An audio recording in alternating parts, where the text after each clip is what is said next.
નમસ્કાર મિત્રો હીરાભાઈ સોલંકી સામે કુંવરજીની કસોટી 4 મહિનામાં શું કોઈ નવા જૂની થઈ શકે છે? 4 મહિનામાં શું કોઈ મોટો બદલાવ આવી શકે છે? 4 મહિનામાં શું આખી ગેમ ચેન્જ થઈ શકે છે? નવી સોગઠાબાજી સામે આવી શકે છે? કોળી સમાજમાં શું ચાલી રહ્યું છે? બે દિગ્ગજ નેતા અંદર ખાને કેમ ઝઘડી રહ્યા છે? એક ટ્રસ્ટ અને બે દાવેદાર કેમ? વિસ્તારથી વાત કરું, અખિલ ભારતીય કોળી સમાજના ટ્રસ્ટને લઈ ભયંકર ઝઘડો ચાલી રહ્યો છે. કોળી સમાજના બે દિગ્ગજ નેતા, એક કુંવરજીભાઈ બાવળિયા અને એક હીરાભાઈ સોલંકી અંદર ખાને સામસામે છે. અને આ સાથે જ હવે સમર્થકો પણ બહાર આવી રહ્યા છે. પહેલા તે સમર્થકો ફક્ત સોશિયલ મીડિયામાં પોસ્ટ કરતા હતા, લખાણ લખતા હતા. હવે વિડીયો બનાવી રહ્યા છે અને લોકો વચ્ચે મૂકી રહ્યા છે સચ્ચાઈ, લોકો વચ્ચે મૂકી રહ્યા છે ભૂતકાળની માહિતી.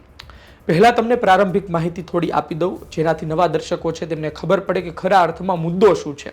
મુદ્દો એ છે કે અખિલ ભારતીય કોળી સમાજનું ટ્રસ્ટ વર્ષોથી ચાલે છે. સમગ્ર દેશના કોળી સમાજના મોટા મોટા નેતાઓ તેમાં સામેલ હોય છે. રામનાથ કોવિંદજી દેશના રાષ્ટ્રપતિ પણ એક સમયે એમાં રાષ્ટ્રીય અધ્યક્ષ રહી ચૂક્યા છે, રાષ્ટ્રીય પ્રમુખ રહી ચૂક્યા છે. સત્યનારાયણ પવાર હોય, કોંગ્રેસથી આવતા સાંસદ, તે પણ રહી ચૂક્યા છે. અને આ બધી જે કારોબારી છે, આ બધી બેઠકોનો દોર છે, હોદ્દેદારોની વરણી છે, સંગઠન છે, આ બધું ચાલી રહ્યું હતું. એક સમયે કુંવરજીભાઈ બાવળિયા પણ રાષ્ટ્રીય પ્રમુખ હતા, પરંતુ 2021 આજુબાજુ કોરોના સમયે તેઓ રાષ્ટ્રીય પ્રમુખ હતા, પરંતુ કોરોના હોવાથી 6 મહિના જેટલું મોડું થાય છે. આમ તો 3 વર્ષની એમની મુદત હોય છે, 3 વર્ષનો કાર્યકાળ હોય છે. કોરોના હોવાથી 6 મહિના જેટલું મોડું થાય છે અને ત્યારબાદ અજમેરમાં એક બેઠક થાય છે અને નવું મતદાન કરવામાં આવે છે. એ કાર્યકાળ પૂર્ણ થતો હોવાથી જોકે કુંવરજીભાઈ બાવળિયા તેમાં ગેરહાજર રહે છે અને ત્યારબાદ નવા રાષ્ટ્રીય પ્રમુખ તરીકે અજીતભાઈ પટેલની ઘોષણા કરવામાં આવે છે. જોકે ત્યારબાદ કુંવરજીભાઈ બાવળિયાએ તેનો વાંધો ઉઠાવ્યો હતો. આખી જે કાર્યકારિણી હતી એ ગેરબંધારણીય છે, મામલો કોર્ટમાં ગયો હતો અને ત્યારબાદ જે અજીતભાઈ છે તેઓ તો રાષ્ટ્રીય પ્રમુખ હતા, ત્યારબાદ પણ એક રાષ્ટ્રીય પ્રમુખ બની ગયા. વિરેન્દ્ર કશ્યપ, જેઓ શિમલાથી આવે છે, માજી સાંસદ છે, તેઓ પણ પ્રમુખ બની ગયા અને આજની તારીખે તેઓ ગુજરાતમાં આવે છે, જાય છે, કાર્યક્રમ કરે છે. અને હીરાભાઈ સોલંકી ગુજરાતના અખિલ ભારતીય કોળી સમાજના પ્રદેશ પ્રમુખ છે.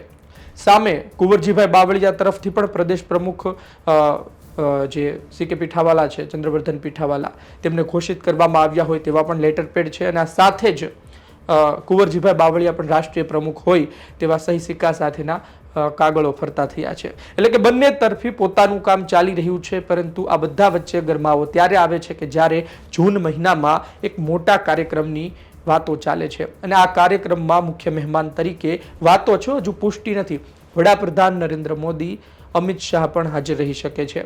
આ જ કારણોસર કુંવરજીભાઈ બાવળિયા સુરતમાં એક બેઠક કરે છે અને કહે છે કે જે થઈ રહ્યું છે એ ખોટું થઈ રહ્યું છે. જાણકારો ત્યાં સુધી કહે છે કે કુંવરજીભાઈ બાવળિયા નામ લઈને બોલ્યા હતા અને ખુલીને બોલ્યા હતા સુરતની સભાઓમાં.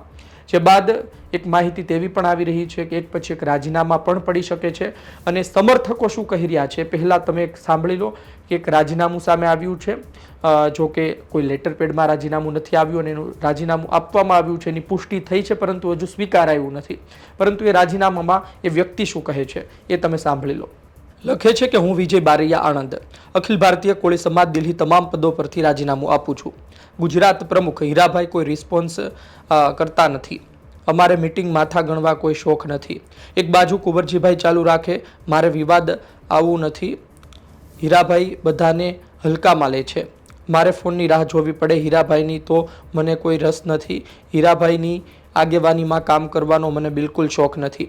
હીરાભાઈ પાસે જીવનમાં કોઈ કામ કરાવ્યું નથી. દિવ્યેશભાઈ ચાવડા, તમારી સાથે છું પણ અખિલ ભારતીય મુદ્દે નહીં. જય કોળી સમાજ પૂર્વ યુવા પાક ઉપપ્રમુખ, હાલ ગુજરાત યુવા મહામંત્રી. એટલે કે તમે સાંભળ્યું કે શું કહેવામાં આવ્યું, રાજીનામું આપવામાં આવ્યું છે અને વાત તો ત્યાં સુધીની છે. તમે જુઓ કે આ રાજીનામું હજુ સ્વીકારાયું નથી, પરંતુ હજુ પણ રાજીનામા પડી શકે છે. પરંતુ આ બધા વચ્ચે સમર્થકો શું કહી રહ્યા છે એ પણ એક વખત જોઈ લઈએ. અને બીજી તરફ એ છે, કારણ કે એક જે નેતાની તમે બાઇટ સાંભળશો તે કોંગ્રેસથી આવે છે અને બીજા જે નેતા છે એ આમ આદમી પાર્ટીથી આવે છે. બંને શું કહી રહ્યા છે, અશોકભાઈ મકવાણા છે અને બીજી તરફ રાજુભાઈ સોલંકી છે, આ બંને શું કહી રહ્યા છે સાંભળો. વિવાદ એટલા માટે થાય છે કે 6 તારીખે સપ્ટેમ્બર મહિનામાં આવે, સપ્ટેમ્બર મહિનામાં 6 મહિનામાં કે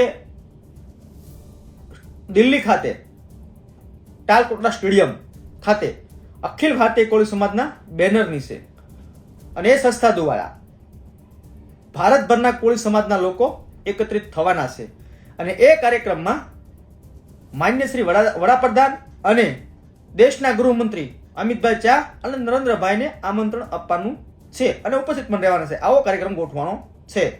તો એ કાર્યક્રમમાં દરમિયાનમાં કે ત્યાં મંચ ઉપર કોણ બેસે, તો મંચ માથે જે તે સ્ટેટ એટલે કે જે તે રાજ્યના પ્રમુખો, અખિલ ભારતીય કોળી સમાજના પ્રમુખો. તો ગુજરાતમાંથી કોણ બેસશે, તો કે હીરાભાઈ સોલંકી બેસશે.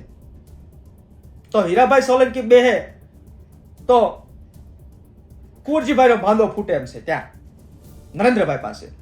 કેમ ભાંડો ફૂટે એમ છે તમને કહું કે અજમેર ખાતે અખિલ ભારતીય કોળી સમાજની કારોબારી મળેલી, ત્યારે એ કારોબારી એ સંસ્થાના પ્રમુખ મને ખબર છે ત્યાં સુધી, હું ભૂલતો ન ત્યાં સુધી કુંવરજી બાવળિયા હતા, પરંતુ ગેરહાજર રહ્યા અને ત્યાં ચૂંટણી થઈ એટલે પીઠાવાલા સાહેબ બે ફોર્મ ભર્યું.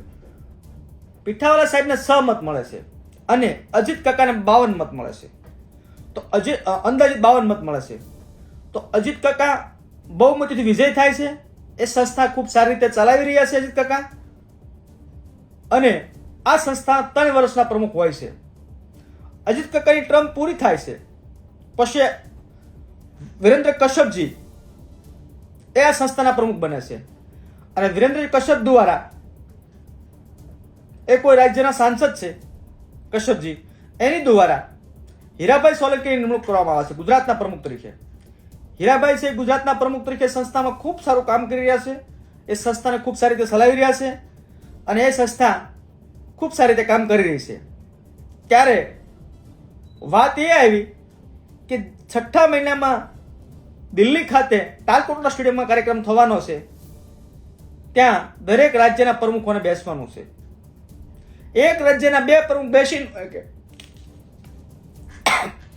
એટલે કુંવરજીભાઈ આ સંસ્થામાં ક્યાંય ને ક્યાંય બોલી રહ્યા છે. એ ખરેખર સંગઠનો છે એ સમાજની સેવા કરવા માટે હોય. સંગઠનો છે એ સમાજના ઉત્કર્ષ માટે હોય, સમાજના વિકાસ માટે હોય, સમાજના હક અને અધિકારની લડાઈ લડવા માટે હોય. ત્યારે ક્યાંક ને ક્યાંક દુઃખ સાથે કહેવું પડે છે કે સંગઠનોના હોદ્દાને લઈ અને આપણા સમાજના આગેવાનો કોર્ટમાં જાય, આ મેટર કોર્ટ સુધી પહોંચે, એ ખૂબ જ ગંભીર અને દુઃખદ બાબત છે. અને મિત્રો, મારી દૃષ્ટિએ હું તો વીર માંધાતા કોળી સમાજ સંગઠન ગુજરાતનો પ્રમુખ છું, એટલે અખિલ ભારતીય કોળી સમાજ સંગઠનની સાથે મારે સીધો કોઈ નાતો નથી, પરંતુ મારી આ જે વડીલો છે, જે આગેવાનો છે, એને વિનંતી છે કે ક્યાંક ને ક્યાંક અખિલ ભારતીય કોળી સમાજના નામે, સંગઠનના નામે આમાં સમાજની અંદર રાજનીતિ ન આવે. સમાજની અંદર રાજનીતિ કરવા માટે ઝઘડાઓ કરવામાં ન આવે, કોર્ટ સુધી મેટર ન પહોંચે, એની માટેના તમામ લોકોએ પ્રયત્ન કરવા જોઈએ એવી મારી સૌને વિનંતી છે. અને બીજું, હમણાં જ મેં જાણ્યું કે એક સંગઠન દ્વારા એક મોટું સંમેલન અને કાર્યક્રમ જૂન માસમાં કરવા જઈ રહ્યા છે. ત્યારે આ સંમેલનની અંદર આપણા દેશના વડાપ્રધાન ભાઈ શ્રી નરેન્દ્રભાઈ મોદી હોય, અમિતભાઈ શાહ હોય, અને આ સિવાયના સત્તા પક્ષના ઘણા બધા નેતાઓ આ આયોજનની અંદર, આ કાર્યક્રમની અંદર ઉપસ્થિત રહેવાના છે એવી ટીવી ચેનલના માધ્યમથી જાણકારી મળી છે. ત્યારે મારે સમાજના તમામ શ્રેષ્ઠીઓને, આગેવાનોને કહેવું છે કે જ્યારે સમાજની વાત હોય, સમાજના સર્વાંગી વિકાસની વાત હોય, સમાજના હક અને અધિકારની વાત હોય અને કાર્યક્રમ કરવાના થતા હોય, ત્યારે રાજકારણ દૂર રાખવું જોઈએ, રાજકીય બાબતને દૂર રાખવી જોઈએ, રાજકીય બેનરને દૂર રાખવું જોઈએ. હવે સાંભળ્યું કે શું કહેવામાં આવ્યું. તમે આ વિડીયો જોવા માટે અંદર આવ્યા ત્યારે થંબનેલ તમે વાંચ્યું હશે કે 4 મહિનામાં નવા જૂની અથવા 4 મહિનામાં બદલાવ થઈ શકે છે. એ 4 મહિના શા માટે? કારણ કે આવનાર જૂન મહિનામાં એક મોટું અધિવેશન દિલ્હીમાં થઈ શકે છે અને દિલ્હીના અધિવેશનમાં જે પ્રકારે મેં તમને પહેલા કહ્યું, પુષ્ટિ સાથેની માહિતી નથી, પરંતુ વડાપ્રધાન નરેન્દ્ર મોદી, અમિત શાહ હાજર રહી શકે છે. તમે જુઓ કે આ બંનેના નામથી પણ ડખો આવનાર સમયમાં થવાનો છે. જે રીતે રાજુભાઈ સોલંકીએ કહ્યું કે રાજકીય બાબત અલગ છે અને સમાજની બાબત અલગ છે. તો જ્યારે વડાપ્રધાન નરેન્દ્ર મોદી, અમિત શાહ આવશે તે પછી આ ડખો પણ સામે આવશે, અથવા તો એ પહેલા જ્યારે એમનું કન્ફર્મ થશે આવવાનું ત્યારે પણ આ ડખો સામે આવી શકે છે.